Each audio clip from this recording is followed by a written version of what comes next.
Hoy en el Festival del Bien Público, escudo contra el cáncer. Salud mental, señales ignoradas. Campañas en metaverso. El análisis del profe Gauna en el Festival del Bien Público. Bienvenidos, bienvenidas. Este es el Festival del Bien Público. Las mejores campañas del mundo para pensar nuestro presente y nuestro futuro, cómo mejorarlo. Y desde Racing, desde el club argentino Racing de Avellaneda, hacen creaciones muy interesantes siempre vinculadas a campañas de bien público. Durante 4 semanas el escudo de Racing se vio alterado. Muchos decían, ¿qué pasa? Pero este no es el verdadero. ¿Viste esto? Bueno, efectivamente tenía que ver con una campaña, una más en este caso, dedicada a la concientización y la prevención del cáncer testicular. Mira.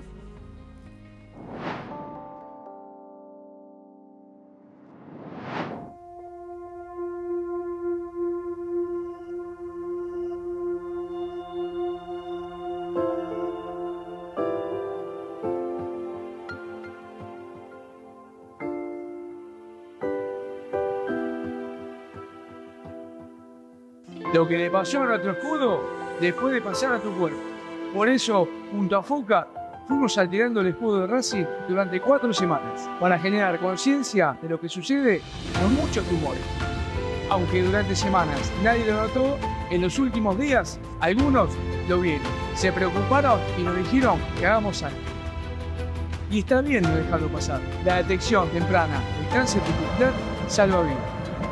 Ingresá a foca.org.ar y organizá tu mensaje.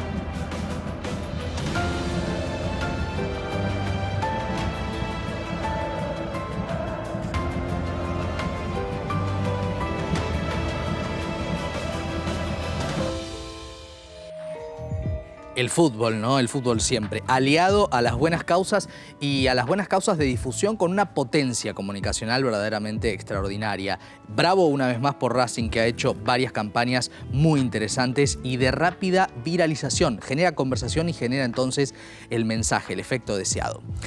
La primera de las campañas que vamos a recorrer en el día de hoy tiene que ver con la salud mental y le agregamos casi un subtítulo que es Lo que no vemos. La salud mental es una cuestión del orden casi de una nueva pandemia o una pandemia agudizada después de la pandemia de coronavirus. La Organización Mundial de la Salud y todas las organizaciones que dan cuenta de esta situación marcan que el 30% de la población mundial, y esto es lo detectado, atraviesan o han atravesado crisis de angustia o ataques de pánico. Pero claro, es muy difícil vislumbrar en las otras personas si esto lo están atravesando efectivamente. Por eso se habla de lo invisible y de un botiquín de primeros auxilios que es el primer spot para compartir.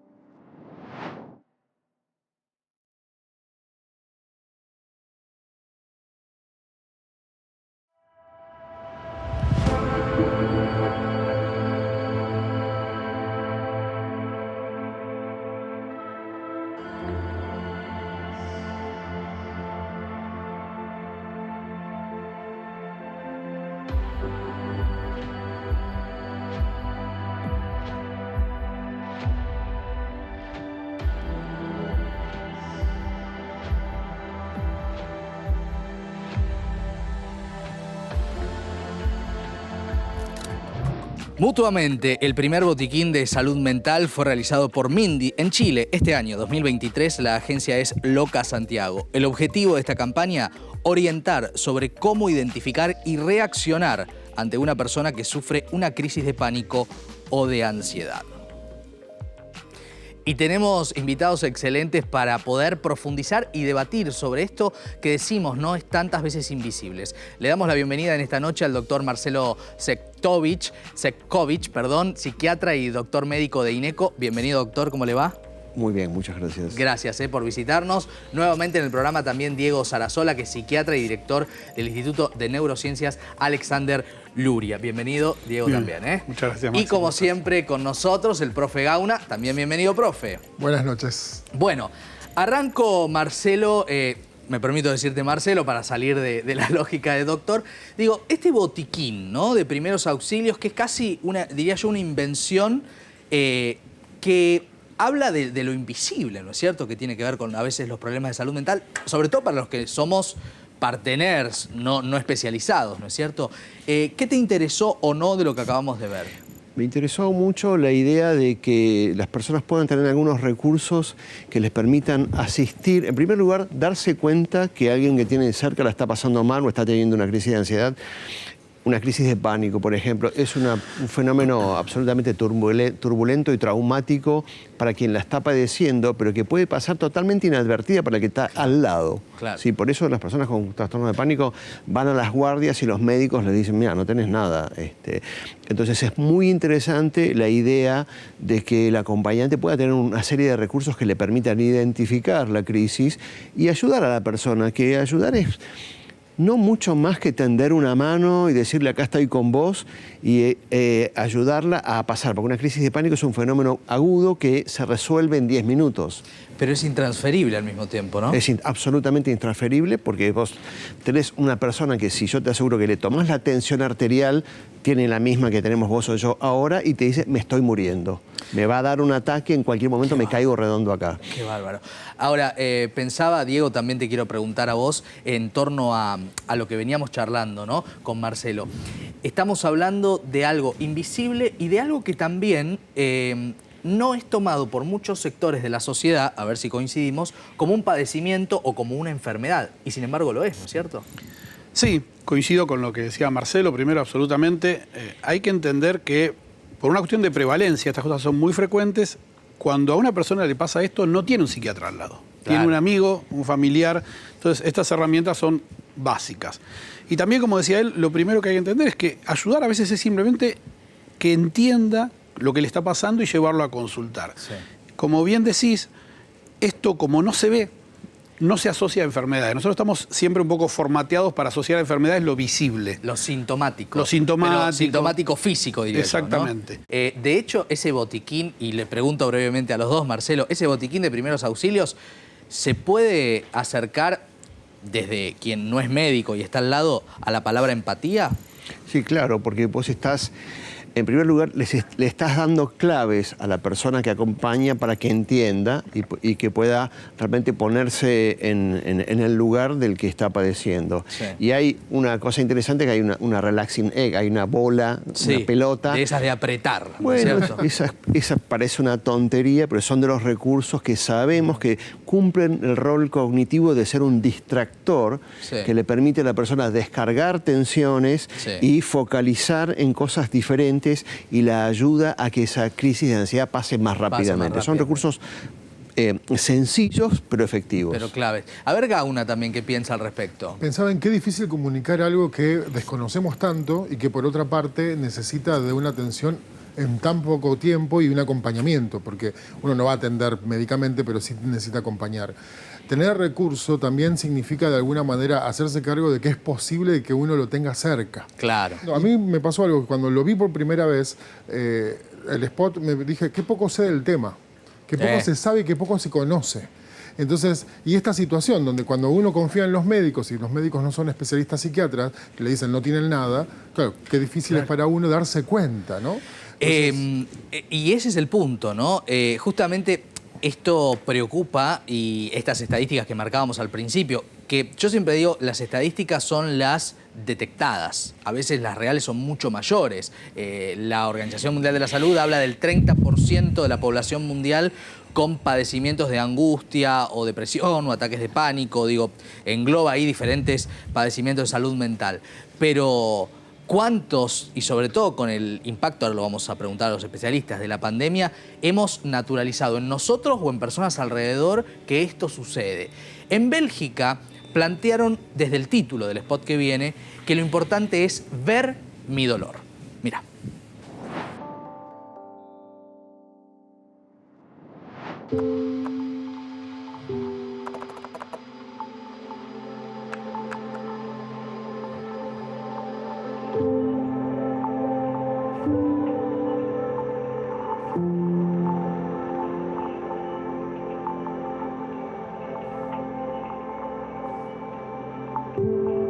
Mensen zeggen mij vaak van, maar je ziet er toch helemaal niet ziek uit? En net omdat de pijn niet zichtbaar is, is er veel onbegrip. Zelfs de mensen die het dichtst bij mij staan, snappen soms niet hoe ondraaglijk het kan zijn.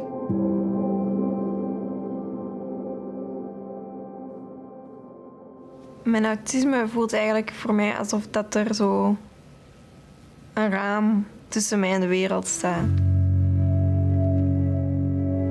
Wanneer ik psychotisch ben, zou ik dat het best kunnen omschrijven alsof dat er enorme vleugels klaarstaan om te gebruiken, maar dan ze tegelijkertijd niet kan gebruiken vanwege het vastgebonden zijn aan iets. Voor mij is het alsof je op een rollercoaster zit en op het punt zit dat je naar beneden gaat.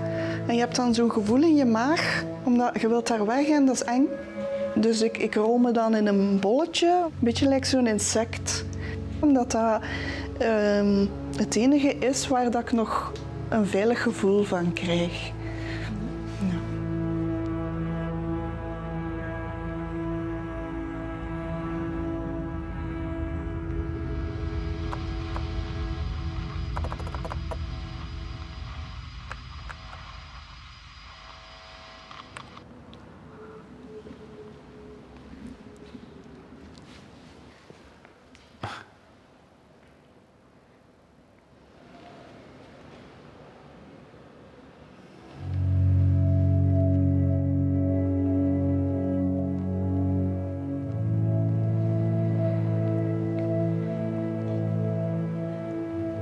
Het is alsof die computer beter begrijpt wat ik doormaak dan de meeste mensen.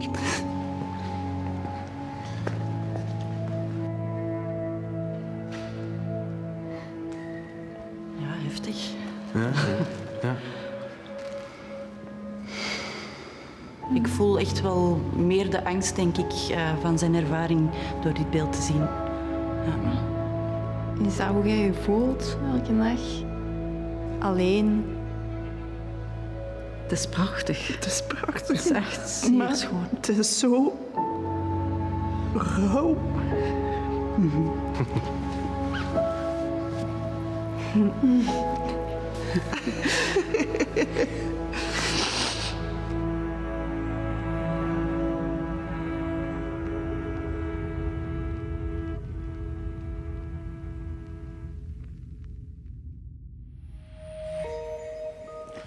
Wow, ¿no? Que cuando algo es tan bueno creativamente, uno deja de pensarlo para sentirlo, ¿no? Y me parece que acá este spot que tiene tantos elementos, ahora lo analizamos, nos interpela, ¿eh? Porque están registrados, pienso, Marcelo, y están dirigidos a diferentes públicos. Primero, la persona que padece. Segundo, quienes están al lado, que quizás nunca logran entender cabalmente.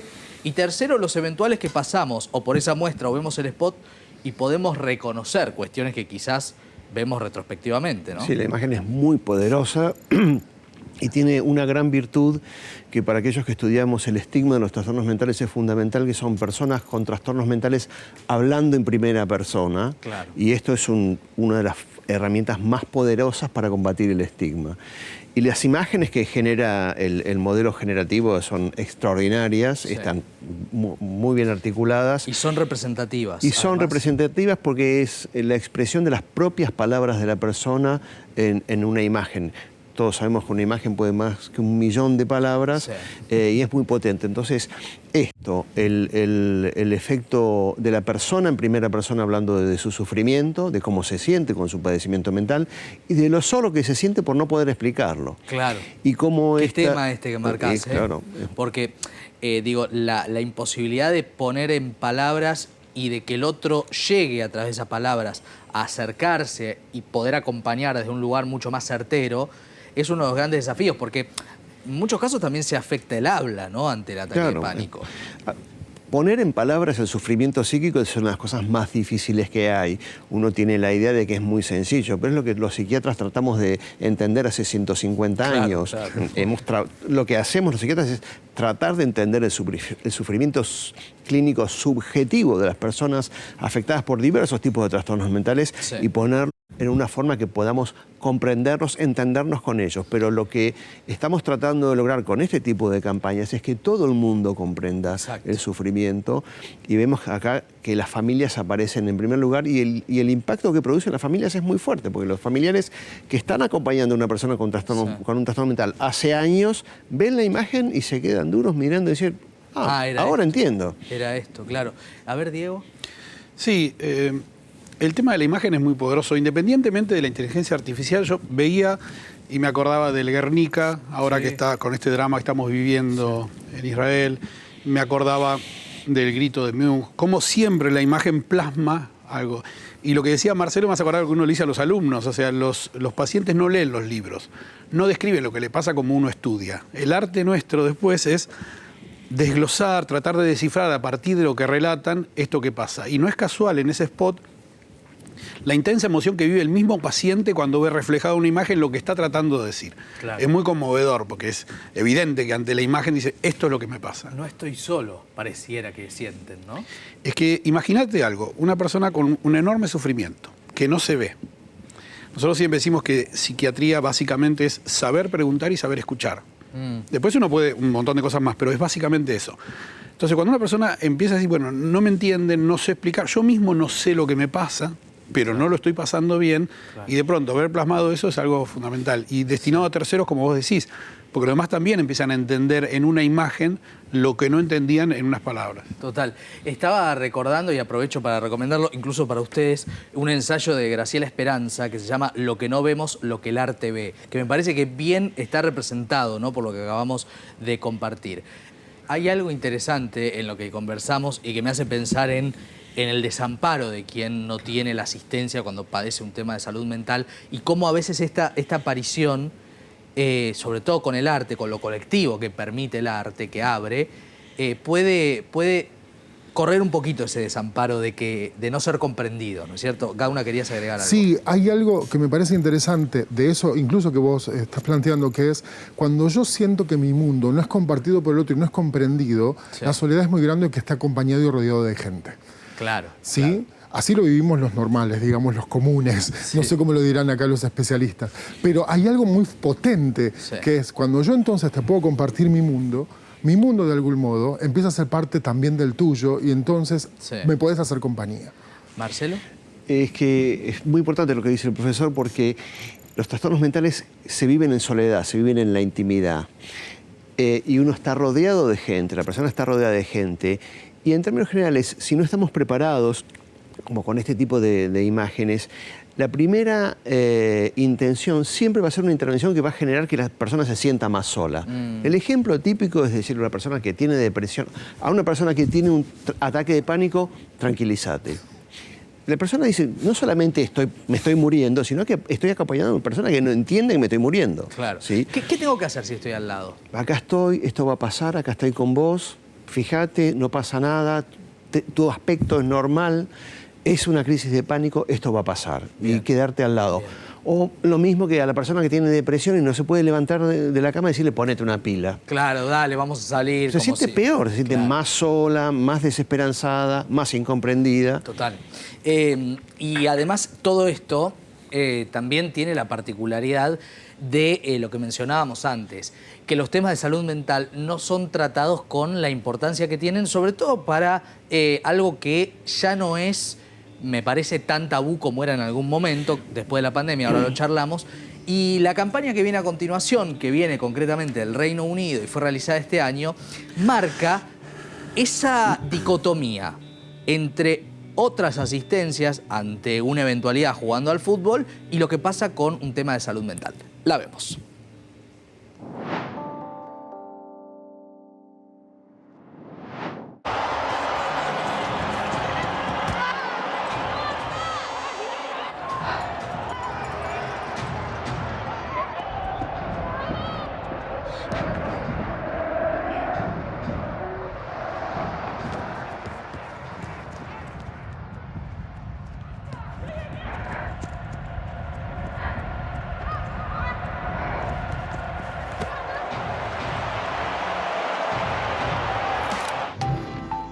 Las mujeres tienen 3 veces más probabilidades que los varones de experimentar problemas de salud mental.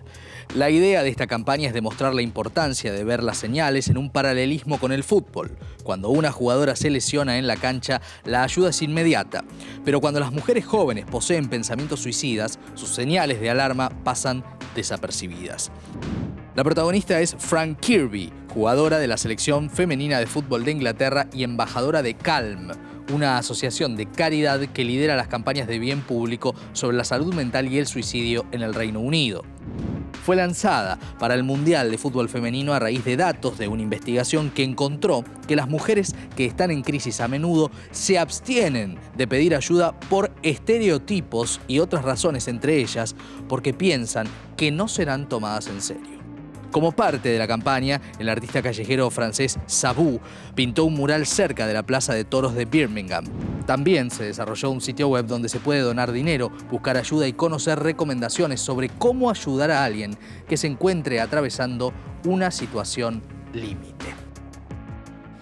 Y este punto también tan sensible a partir de esta investigación, que es cómo a las mujeres les resulta todavía más difícil llamar la atención y pedir ayuda, ¿no? Algo que parte de un estudio científico allí en el Reino Unido, pero me imagino también debe ser un elemento que se debe repetir en muchas sociedades, y a la vez también esta dicotomía de origen, que es si alguien se lesiona en un partido, paran el juego. Si alguien tiene un problema de salud mental, ni hablar de pensamientos suicidas, es más invisible, ¿no? 2 puntos muy fuertes, Marcelo. Definitivamente. Lo más importante de esta campaña es que hemos aprendido, después de mucho tiempo de evitar hablar del suicidio, hemos aprendido que es un tema del cual hay que hablar.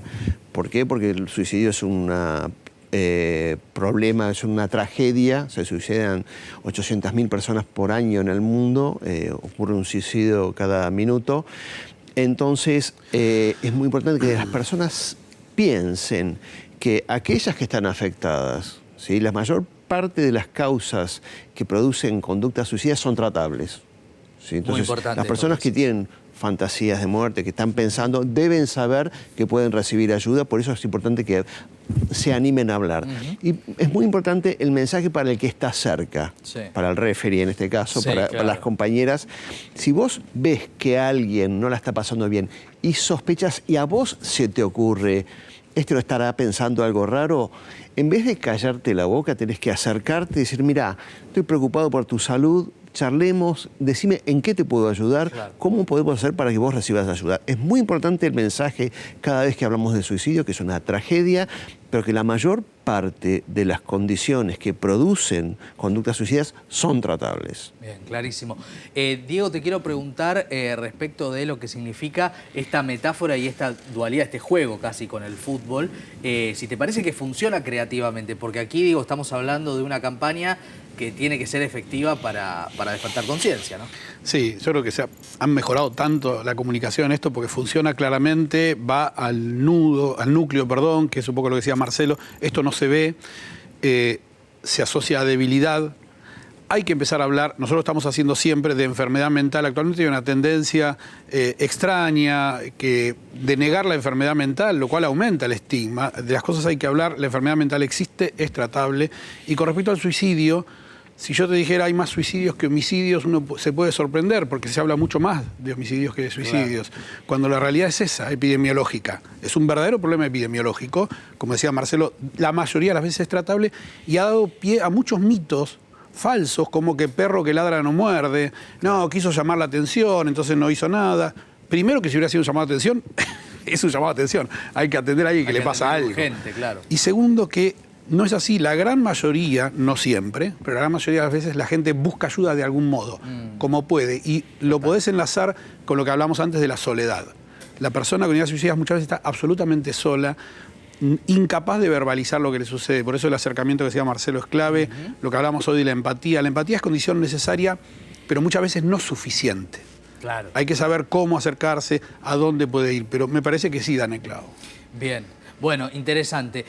Marcelo, un gusto haberte tenido. Un placer, muchas gracias por la invitación. Ha sido muy rico, además del nivel de los spots, el ida y vuelta con ustedes. Gracias. Muchas gracias. Vamos a pasar ahora a un spot que vamos a analizar también con Gauna, que marca... Nosotros solemos hacer este paralelismo del ayer y hoy, sobre muchos temas. Cómo se comunicaban hace 10, 20 años y cómo hoy, A, sería inadmisible que se comunique de ese modo, o B, ya hemos cambiado como sociedad y hay que apuntar a otros aspectos. En este caso vamos a mostrar casi un ayer que no, podríamos decirlo de esta manera, y algunas cuestiones vinculadas a limpiezas que a veces tienen que ver con situaciones vinculadas al delito o al abuso, y lo vas a juzgar vos mismo.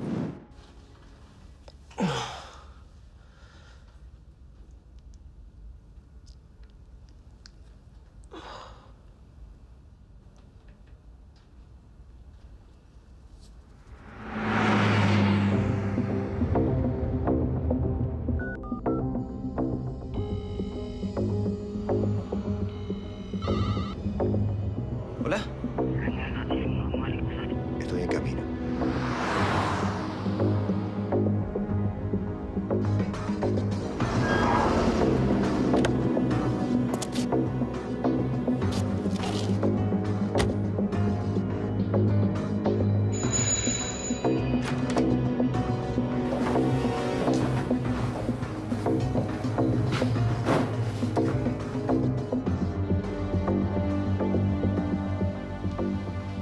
¿A dónde está? Para allá.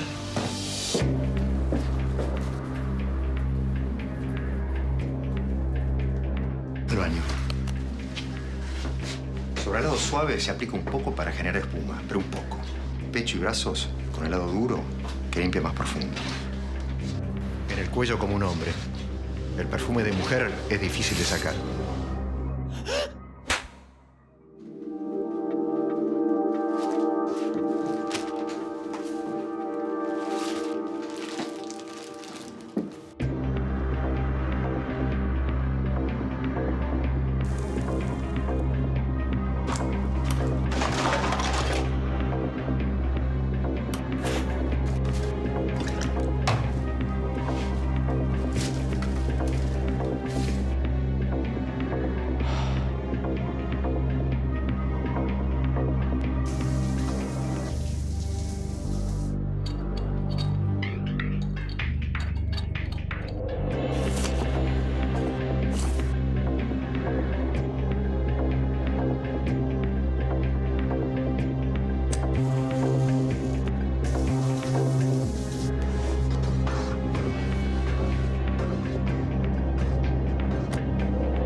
Las llamadas recientes se eliminan.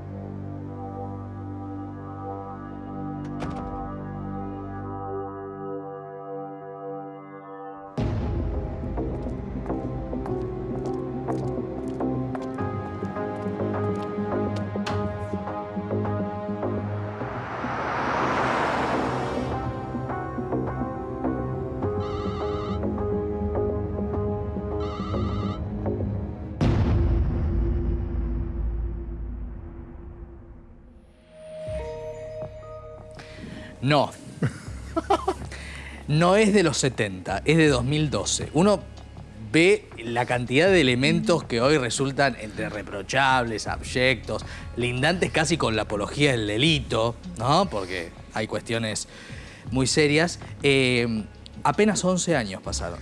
Apenas 11 años, pero quizás hace 11 años podíamos decir, bueno, pero es ficción, es para reírse. Teníamos como otras excusas y todavía prevalece. Hemos avanzado mucho en 11 años como sociedad, o por lo menos desde la representación, desde quienes llevan adelante la representación. No sé si todos los sectores de la sociedad. Está cargado de un montón de imágenes que son muy controversiales, está claro. Definitivamente. Sí, ahora, también es cierto que discursivamente nosotros hemos cambiado la forma de medir. Entonces, de observar y por otra parte de interpretar el discurso no solo propio de los otros, de quienes nos rodean, sino también de las empresas. Y en esto me parece que hay un avance muy grande. A mí me pareció muy gracioso, voy a ser muy sincero en esto, pero porque también me pongo en la cabeza de ese momento pensando, bueno, es como una especie de cosa sarcástica, porque si no lo miras así... No. Es indignación. Claro, tenés que presentar recursos judiciales.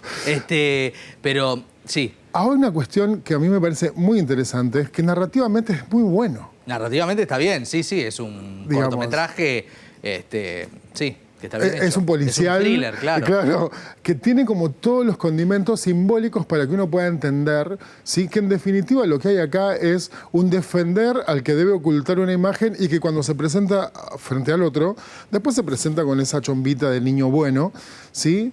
Que no es menor. Y me parece que en eso hay algo que todavía nos sigue diciendo, que es cuidado, porque la imagen inicial, eso que te está vendiendo... La primera impresión. Esa primera impresión que capaz no es la que cuenta. Claro.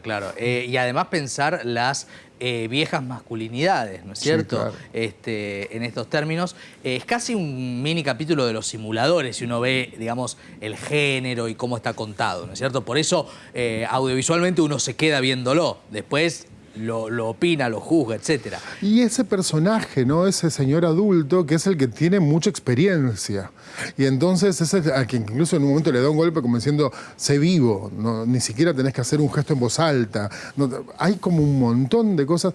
¿Sabes qué? Tiene que ver con la cultura que tuvimos alguna vez, atravesada por esa situación donde el que está de trampa era el vivo. Claro. Y eso se está desarmando. Se está deconstruyendo. Bueno... Hay estereotipos y hay estigmatizaciones que siguen presentes, ¿no?, en la sociedad. Sobre todo cuando uno piensa, y vamos a ir a este viral, en lo que significa provenir de sectores populares, de sectores marginados por el sistema. Y esto que cuenta el artista, extraordinario artista, escritor, poeta, cineasta, César González, que marca por qué utilizaba y utiliza un saco. Algo que uno dirá, bueno... Camino por zonas laborales y es la prenda en el varón, por ejemplo, más usada. Pero aquí tiene otro significado, mira. Uno se puede vestir como quiera, pero una vez te escuché decir por qué te ponías camisa o por qué te ponías saco. Y me pareció muy interesante por qué lo haces. ¿Me queda bien o no me queda bien? Te queda perfecto. Quiero agradecerle a Juan Minujín que me regaló este saco y este jean. Primero porque estaba podrido que me pare la policía en la calle.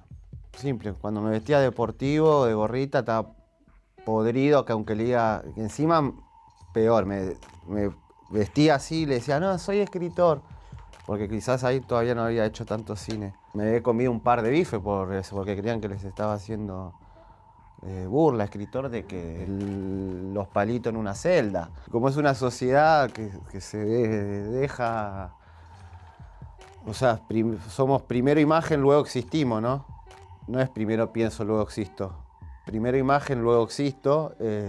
Dije, a ver, empecé a probar. Mira, en el mismo lugar donde me paraba siempre, no me paran. Estoy viendo cómo están parando otros dos. Pobres, mal ahí, los pibes ahí. Yo seguía. Por un saco, viste que los poli y los pibes, el mismo corte.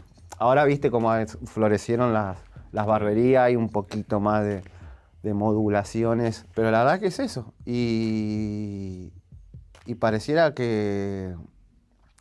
Un saco te da un título en esta sociedad.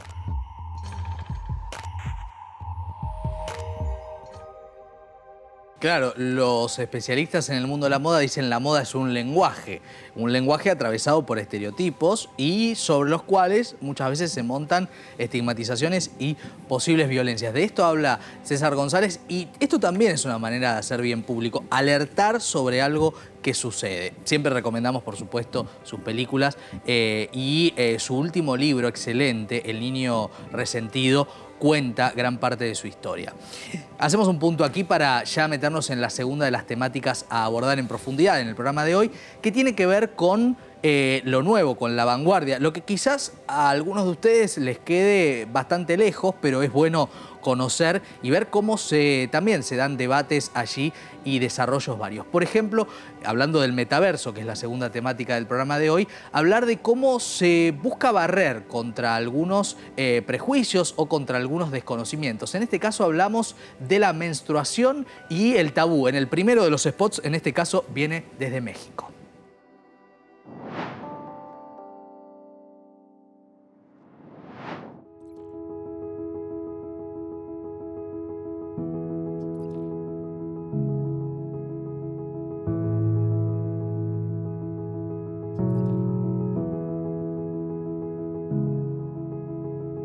El 69% de las mujeres y personas menstruantes declararon tener poca o nula información al respecto durante su primer periodo.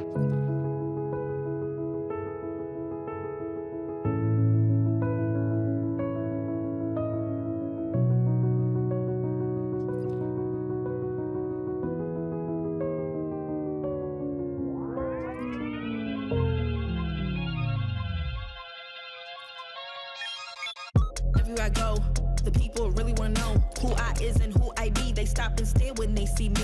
If it's said it once, no need to repeat. Run up on me, watch you fall to your knees. Tip my hat when it's time for the kill. Ain't no beast when you're really real. I am the boss, I am the Don. I am the one they call Lucky Charm. Got my own shit, I don't need your farm. Life was so hard, it made me weak. Built to last, this girl ain't weak. Sturdy and still when I plant my feet. Got it out the mud, now it's racks in my sleep. Look to God, he supplies my needs.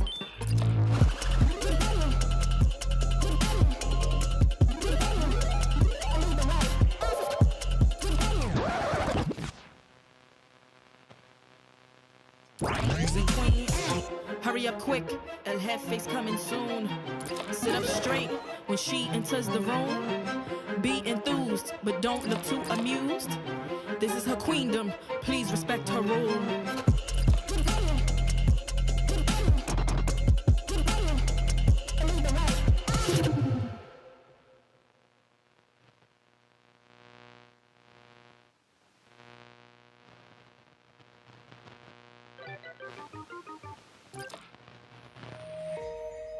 Bueno, siempre dicen que jugando hay cosas que caben mejor, ¿no? En los sentidos que se crean. Voy a recibir a la autora de este libro que tengo aquí, que editó Galerna, Vuelta por el Metaverso, Julieta Shulkin, que es periodista especializada en nuevas tecnologías. Muy bienvenida, buenas noches. Muy buenas noches, muchas gracias. A vos por estar. Julieta, vemos acá en este spot algo más que un spot, que es un juego, digo, desde la normalización que genera en los sentidos el juego. ¿Qué viste que te haya parecido interesante o no interesante? Me parece interesante que sea en Roblox, que es más que un videojuego. Ajá. Hace 2 años que lo llaman metaverso y entiendo que la palabra metaverso es difícil definirla fácilmente. Yo diría que es la próxima etapa evolutiva de Internet, Ajá. que se trata de una capa extra de inmersión a las experiencias que hoy conocemos en Internet.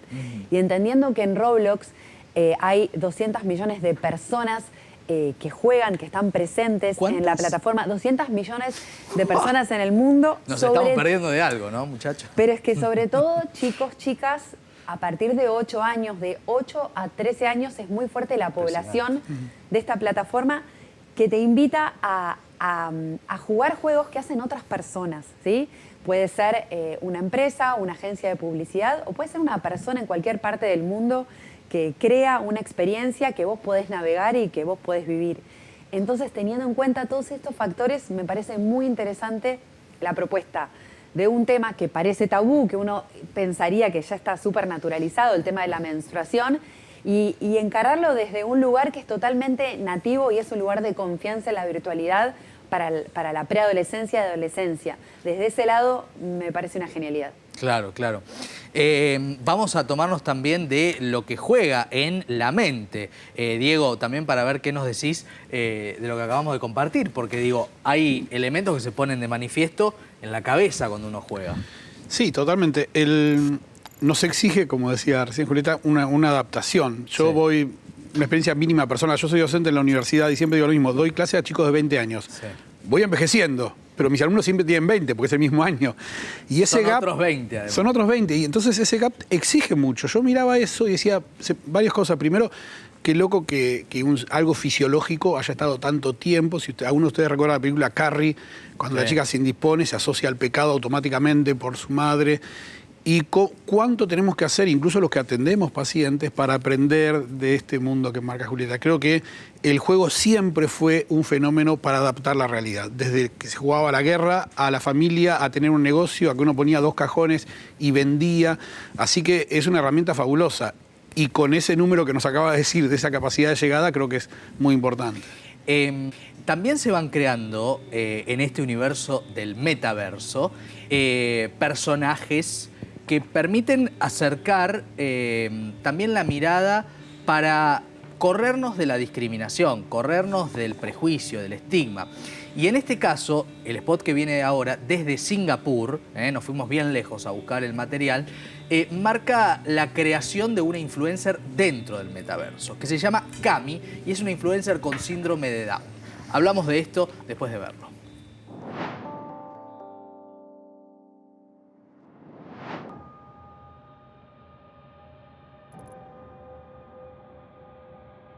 When avatars are designed, often perceived flaws, facial difference, limb difference, and disabilities overall, those sorts of things are often removed. But deep down in my heart, it's really heartbreaking for me. Hi, I'm Kami. Hi, I'm Kami. Hello, I'm Kami. Hi, I'm Kami. Hi, I'm Kami. Hi, I'm Kami. I'm Kami. We are all Kami.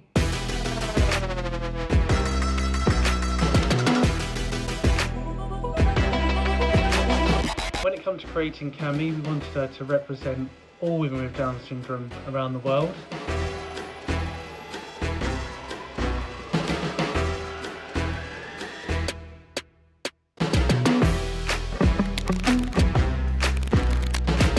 I think they should go to the beach. So Kami will be very my style. I absolutely love this outfit, and I look cool.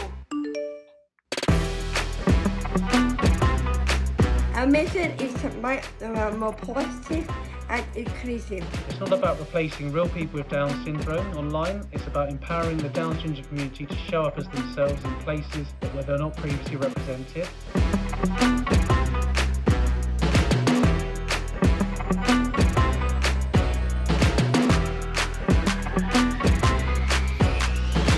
What's fundamental for me is that the disability community are already feeling massively more represented and more empowered and more included by Cami. Digital avatars have a massive place in the future, and Cami is a force for good. La campaña se llama Cami, fue realizada por Síndrome de Down Internacional en Singapur el año pasado, 2022. La agencia Forsman y Bodenforce, y el objetivo, empoderar a las personas con síndrome de Down y visibilizarlas en el mundo virtual. Una de las últimas frases es una fuerza del bien, una fuerza para hacer el bien, ¿no? Y pensaba qué potencia también tiene, ¿no?, la tecnología y el metaverso en este sentido para construir, además desde lo colectivo también, Juli, que es muy interesante eso. Totalmente, construir identidades también. ¿Sabés que el tema de los avatares y cuánta representación podés tener en un avatar es algo que se discute dentro de la industria? Claro. Cami es un gran ejemplo también de una tendencia que son los influencers en la virtualidad, o sea, que después ves en redes sociales, en videojuegos, y es una genialidad, y me parece que es un ejemplo a seguir para poder también replicarlo en otras identidades. Hoy también se están hablando de avatares hiperrealistas, o sea, se empieza a aplicar de a poco el fotorrealismo en avatares, para que yo no solamente al momento de crear un avatar tenga solamente un número acotado de opciones de pelo, de piel, de ojos, sino que también pueda representar mi propia individualidad en ese avatar, que es un poco el ejemplo de esta campaña.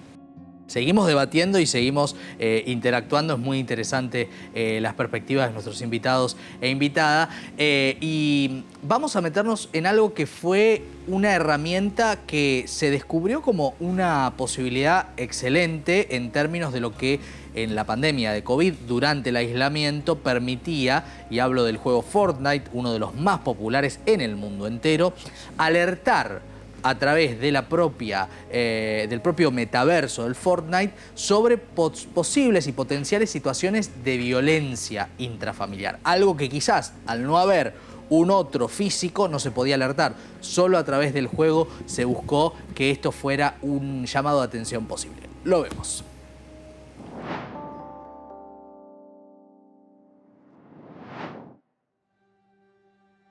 Cases of suspected child abuse cannot remain silent. A child is abused or neglected every 36 seconds. Just think about that. Children are suffering in silence. A heightened risk. Abused children are unvoiced. They remain silent.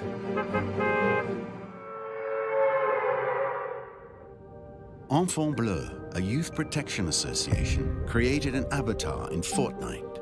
The first in-game player who's not here to play, but to talk and detect maltreatment using in-game chats. He frees the speech of abused kids to help them. Here, they feel comfortable and can speak up. We had to keep the avatar secret from parents. Children were invited to add Enfant Bleu by people they trust, streamers and influencers. N'hésitez pas à vous ajouter Enfant Bleu si vous êtes victime ou témoin de violences familiales. Et l'Enfant Bleu, c'est un personnage qui est géré par des gens de l'association. 24 heures sur 24, 7 jours sur 7. Kids, talk to us.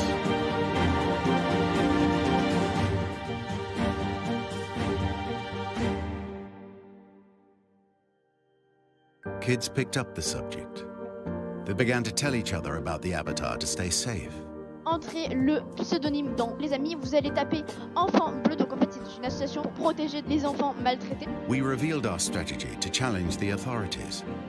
The character went offline, but his mission went viral. The story reached the French government. Nous allons mettre en place une petite task force avec policiers, gendarmes, les associations et moi-même pour réfléchir à comment nous pouvons être innovants en la matière pour aller toucher les enfants là où ils se trouvent. The promise to every child to protect their rights and safeguard their future as citizens of the world. But most importantly, we saved lives. Veíamos que también el gobierno de Francia, ¿no?, lo toma como un elemento para incluso involucrarse, ¿no? Es muy interesante cuando esto se da como una iniciativa del orden de lo que tiene que ver con lo privado, lo lúdico, etcétera, y se meten las instituciones. O sea que aquí hay algo que, digamos, el Estado no podía llegar en primera instancia, evidentemente, ¿no? Y también tomo el gran distintivo de Internet, que es el anonimato, y que siempre creo que lo pensamos desde un lugar bastante negativo, ¿no? Es verdad. La fake news, los trolls, el odio que podemos ver en redes sociales, que en realidad es la minoría, es el contenido minoritario. En este caso, me gusta el potencial de los videojuegos como un espacio de confianza para estos chicos, para estas chicas. Y me parece que ahí los adultos tenemos mucho trabajo por hacer. El otro día un amigo me hablaba de Roblox, no de Fortnite, que es otro metaverso furor, también lo conocimos mucho en el 2020, y mi amigo me contaba que podía lograr interactuar con su hija, que tiene algunos problemas cognitivos respecto del habla, y que él podía interactuar en Roblox con ella, hacer construcciones. Mira. Y lograr cosas ahí que por ahí en la vida presencial física no podía. Entonces, hay mucha estrategia, hay mucha creatividad en los videojuegos, y me parece que lejos de tener el dedo acusador de pensar que videojuegos como Fortnite solamente alientan la violencia, tenemos que un poco explorar esos espacios con las infancias, con las crianzas, para poder darles confianza para que puedan hablar en este caso. Que probablemente en este caso tengan más confianza de hablar con un avatar que por ahí con un adulto de la familia. Sí. Pero es un gran ejemplo para poder replicar algunas conductas de la virtualidad o en la vida física presencial, en una charla, en una comida, ¿no? Sí, definitivamente. Y pienso acá, Diego, cómo aparecen estas nuevas herramientas, ¿no? Que son, como decía Julieta, toda una potencia de exploración y de desarrollo para que algunas barreras no estén, digamos, ¿no? Sí, si hay un hilo conductor en todo el programa de hoy, creo que es lo silenciado, Sí, ¿no? sí. Lo no dicho, sea de la enfermedad mental, sea del abuso. La escuchaba a Julieta y pensaba que todos vamos a tener que leer su libro, porque en realidad creo que nos acercamos a un mundo en que primero genera rechazo, primero genera alarma. Y si hay una característica que marca lo que pasa con las tecnologías nuevas, es que casi siempre nos equivocamos cuando hacemos predicciones. Pasó con la televisión, me acuerdo los chistes de Mafalda que decía que la televisión mataba la imaginación de los chicos, el libro siempre siguió. Ella lo escribe en un libro, paradójicamente, ¿no? Sí. Pero, y sí creo lo que vos decís, que los chicos tienen un abordaje distinto. Estos chicos tienen... Y nosotros podemos pelearnos con la realidad, negar, renegar como padres, porque a veces es cierto que también la excesiva cantidad de juegos, pero eso está. Entonces creo que, como decía Julieta, los adultos, desde cualquier especialidad, somos los que tenemos que meternos ahí, no negarlo, porque si vos negás... Lo que yo he visto en lo personal y en los pacientes es que los pibes te pueden hacer un universo paralelo del que nunca te vas a enterar. Claro, O y sea, el tema es formar parte, entrar, Exactamente. participar. Bueno, Diego, un gusto haberte tenido. Un placer, como siempre. Un Muchas placer. gracias. Julieta, también muchísimas gracias. Gracias, placer estar acá. Bueno, muestro el libro una vez más, pues siempre vale la pena. Todos los que somos escritores sabemos que los libros se muestran poco en la televisión y hay que hacerlo todo lo posible. Vuelta por el metaverso y lo editó Galerna. Ahí va. Bueno, gracias a vos. Hacemos la pausa y después Gauna analiza en profundidad y con poder de síntesis un spot extraordinario.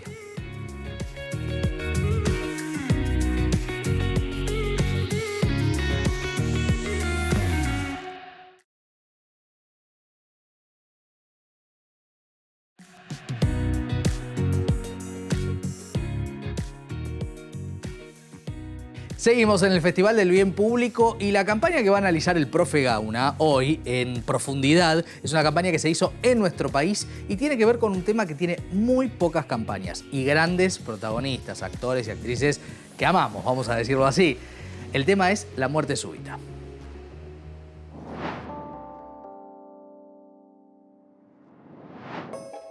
Perfecto.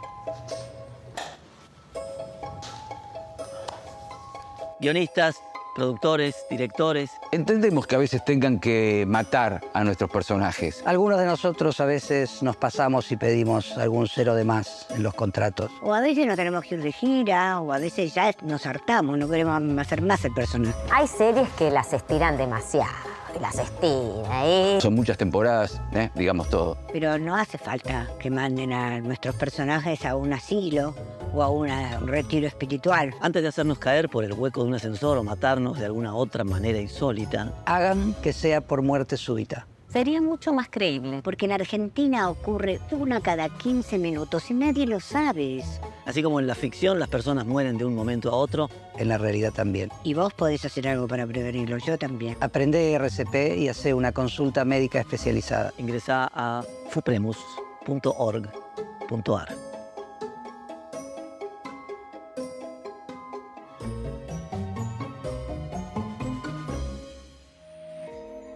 No es ficción, cada 15 minutos muere una persona por muerte súbita. Y qué mejor que dicho por ellos y ellas. Está armado de un modo tan lindo, porque en realidad es un solo discurso, ¿sí? Donde el enunciador es colectivo, pero es un enunciador que todos vamos reconociendo, que uno los conoce de la ficción, del cine, del teatro. Y hay algo re interesante que me parece que ellos parece que le estuvieran hablando en el inicio de este relato al guionista. Pero en toda la apuesta estos enunciadores, tanto el guionista que toma decisiones y acá les deja huella a estos actores, y estos actores que parece que hablaran como una persona sola, pero se va construyendo entre todos ese solo relato, nos están hablando a nosotros. Exacto. Y hay algo interesante ahí, porque se desdobla la idea de enunciador-enunciatario con aquel que es el destinatario real, que es toda la población, que tenemos que de alguna manera aprender acerca de esta situación y entender que es creíble que alguien se puede morir de la nada. Claro, ahí está el dilema de lo verosímil, que siempre en la actuación es un punto, ¿no? Claro, porque de hecho es, bueno, ¿por qué? O lo mandan a un asilo, o lo mandan a morir al personaje, o de repente lo echan y lo destierran. ¿por qué no que tenga muerte súbita? Y ella lo dice con claridad. La Piquio. La querida Piquio. Ella lo que termina diciendo ahí es, bueno, en realidad, si uno tiene el dato, entendería que eso es creíble. Claro. Pero no es verosímil si no tenemos el dato. Y ella lo dice, vos lo sabés, y ahí nos cambia y nos habla a nosotros. Claro, y ahí da el poder, ya sea al guionista de X serie, película, obra de teatro, etcétera, y también a quienes transitamos la vida a través del RCP, de que vos podés hacer algo. Y tenemos algo concreto para hacer. No solo entender el paralelismo entre la ficción y el mundo real, sino, bueno, tenemos que aprender a hacer RCP. Eso no es básico, es importantísimo, pero es complejo. Sí. Porque significa meterse en una práctica, significa que vos no digas yo estoy de acuerdo solamente, sino que te movilices y hagas algo. Algo más se te está pidiendo, ¿no? Se te está pidiendo que salgas del lugar de espectador. Gauna, gracias, Gracias a usted. Ha sido sintético, pero está maravilloso. Casi Twitter. Bien, pero sin cloaca. Vamos a despedirnos hasta la próxima semana. Volvemos siempre, claro, con nuevas creatividades, con nuevas propuestas, nuevas campañas, nuevas temáticas y grandes invitados. Gracias por habernos acompañado. Chao.